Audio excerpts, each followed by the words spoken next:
Kina? Marie Nolette said, her head lifted like a deer sniffing the air. Hear that? Her voice was soft. Most people wouldn't have heard her speak, since hooves and wagon wheels clattered on the cobblestones of Broadway. Dozens of people were talking as they passed along the sidewalk. It was a busy Saturday morning in front of the hotel, where she and Louis were carefully placing their ash-splint baskets on display. Louis Nolette, though, was used to paying attention to his mother's quiet voice. "Ayup," he replied. How could he not have heard that deep rumble? It was 100 times louder than the wheels of a heavy wagon over the plank road that led out of town toward their camp north of the village. It came not from nearby, nor from the earth, but from above. It was the distant voice of Bidagi, the ancient thunder being. In the stories of long ago, before the coming of the white men, Bidagi's arrows of lightning destroyed the monsters that threatened his people. But Louis knew that what his mother had said was not just about hearing the thunder. It was about its meaning. Far-off thunder might mean danger was near. The deep rumble came again. It touched something inside the broad-shouldered boy as he stood there, muscular arms full of the baskets they'd made.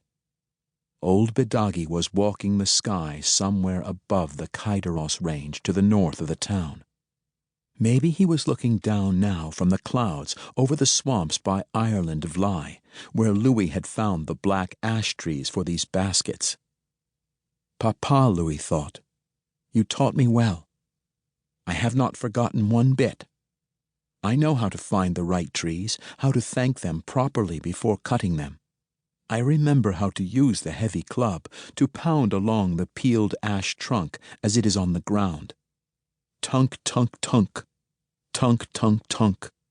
2 strikes forward, then 1 back. My arms have grown stronger doing this work. To do it right, you had to move slowly down the length of the peeled log, breaking the fibers in between the seasonal ring so that the withes would lift up to be pulled free. Thin rings were laid down in times of drought, thicker ones in seasons when the rains were good and steady. Louis nodded. Spring thunder is also a good sound. Rain's coming. Soon everything will turn green and grow in the moons of planting and hoeing that lay ahead. Maybe in this year of our Lord, 1864, me and Umer will earn enough to buy a few acres. There was a chance of that. They had been making a little more money this spring, not just from their baskets, but also from his mother's doctoring and birthing. They'd only been camping in the area for 3 months, but word had spread about Aunt Marie, the Abenaki doctoress.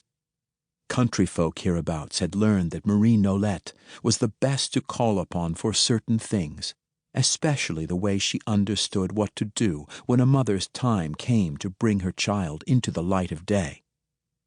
Not only that, a mare, she knows when the need for her is great. She shows up at the door of some farm far from town just when some frantic husband he is about to send for help. More often than not these days, though, it was a worried mother-in-law and not a husband. So many men were off to war, lonely wives having babies who might never see their fathers' faces. Louis quickly turned his thoughts away from children whose fathers were gone. A mare, she is a healer as well. It didn't matter if it was a broken limb, or a burn, or even one of those deep wounds that so often happened to people when they were doing farm work around plows and pitchforks and scythes. Or if someone had a deep hacking cough, she would know what tea to make. From the needles of the white pine, perhaps, to clear away catarrh. Aunt Marie, everyone said, held the way to treat just about every injury or ailment one could imagine, short of bringing a person back from the dead.